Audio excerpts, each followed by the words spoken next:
कहते हैं कि नपा तुला बोलिए और सुकून से रहिए, पर केजरीवाल को तो शुरू से ही लगता है इसकी आदत ही नहीं। वो हमेशा कागजों का पुलिंदा दिखाकर कुछ ऐसा बोल जाते हैं कि मामला पुलिस और अदालत तक पहुंच जाता है। कुछ ऐसा ही बयान उन्होंने कुछ समय पहले दिया था, जिसमें कहा बीजेपी ने आम आदमी पार्टी के 7 विधायकों को 25-25 करोड़ रुपए का ऑफर दिया है। दिल्ली में हमारी सरकार को गिराने की साजिश की गई। बयान सुनते ही एक बीजेपी नेता ने मुकदमा करवा दिया और नोटिस लेकर दिल्ली पुलिस की टीम केजरीवाल के घर पहुंच गई। उसके बाद जो हुआ उसने सबको हैरान कर दिया। ये तस्वीर उसी दौरान की है। केजरीवाल के घर के बाहर ये जो तस्वीर कैमरे में कैद हुई है, उसने सबको हैरान कर दिया। ये तस्वीर देखकर लोग तरह तरह के कमेंट कर रहे हैं। कोई कह रहा है ठीक किया, तो वहीं कोई कह रहा है कि पुलिस को काम करने से नहीं रोकना चाहिए। पूरा वीडियो आप भी देखिए, सुनिए कैसे एसीपी को ये अंदर जाने से रोक रहे हैं। सर आप है सीनियर मोस्ट ऑफिसर यहाँ, आपका नाम क्या है? Sir ACP Pankaj Arora sir. Sir अंदर आ जाए। नहीं कोई नहीं, बात कर लीजिए। अंदर आ जाए सर। नहीं आपको कुछ हैंडओवर करना है? हाँ सर हैंडओवर करना है, बट सीसीएम साहब से मिलकर कुछ रिक्वेस्ट करना है सर। नहीं ये क्या है ये?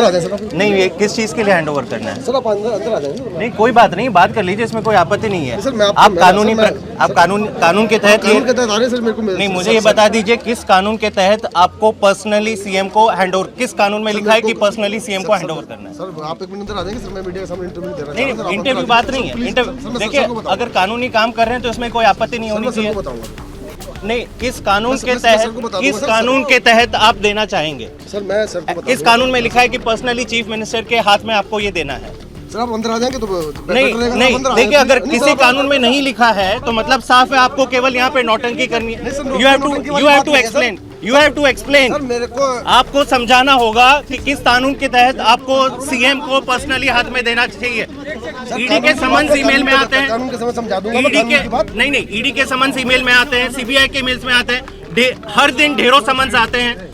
हर दिन अगर इतने नोटिस आते हैं कोई ये इंसिस्ट नहीं करता कि आपको हाथ में देना है। आप नहीं दे सकता सर। नहीं तो आप दीजिए ना। आप किस कानून, आप कानून की धारा बता दीजिए। आप कानून की धारा नहीं बता रहे कि आप क्यों चाहते हैं कि सीएम को आपको केवल हाथ में देना है, सीएम के स्टाफ को नहीं देना है।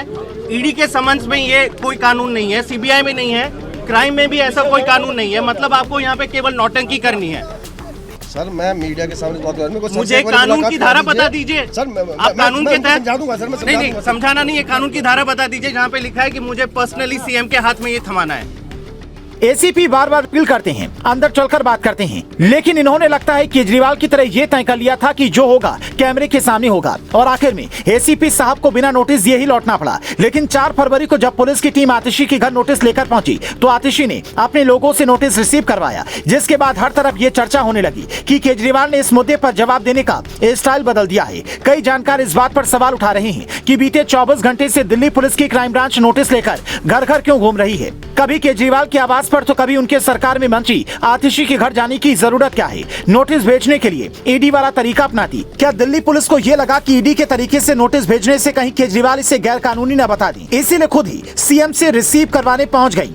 एसीपी पंकज अरोड़ा का तेवर देखकर साफ समझ में आ रहा है कि वो इस केस को बहुत ही आराम से और अच्छी तरह से हैंडल करना चाहते हैं। लेकिन अगर केजरीवाल और आतिशी ने साथ नहीं दिया तो फिर पुलिस कोई और रास्ता भी तलाश कर सकती है। कई लोग ऐसा दावा कर रहे हैं कि इस बार केजरीवाल ने जवाब देने का स्टाइल बदल दिया है। वो सीधे नोटिस रिसीव करके कुछ नहीं कहेंगे, बल्कि कानूनी सलाह के बाद ईडी वाले नोटिस की तरह ही जवाब देंगे। पर सवाल है कि अगर केजरीवाल ये सबूत नहीं दे पाए कि उनके विधायकों को खरीदने की कोशिश किसने की, तो फिर क्या होगा? क्या शुरू से अब तक उनके हर बयान की जांच होगी और बीजेपी फिर केजरीवाल को भ्रष्ट बताने की बजाय झूठा बोलकर प्रचारित करेगी? क्या केजरीवाल की छवि खराब करने के लिए ये सब कुछ हो रहा है, या फिर दाल में कुछ काला जरूर है?